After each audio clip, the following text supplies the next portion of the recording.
Itu kita review yang ni guys, yang Uben jenis macam ni. Sekarang aku nak review satu lagi, brand yang sama tapi design dia lain guys.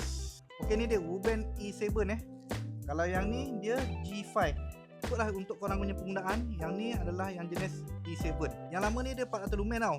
Tapi yang ni dekat sini dia punya spek 1800, 400 hingga 400. Paling maksimum dia adalah 1800 lumen. Dia ada bagi satu dia punya menu book. Okey, ni dia punya device guys. Memang solid. Material dia aluminium.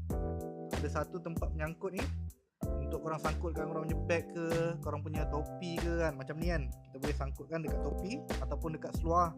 Dekat sini dia ada magnet yang kuat. Boleh lekatkan dekat permukaan besi lah.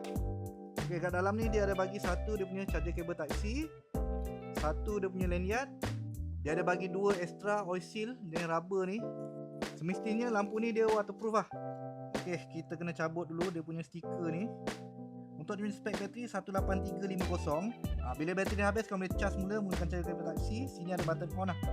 Bila kita on kan memang cerah guys, tak boleh tengok menggunakan mata lah. Bila korang nak slowkan, just tekan hold lah. Dia akan slowkan lah dia punya brightness ni. Nampak tu, memang terbaik guys. Okey, macam atas ni kan dia gelap kan, kita slow nampak tu, memang cerah guys. Dia boleh cerah, boleh slow.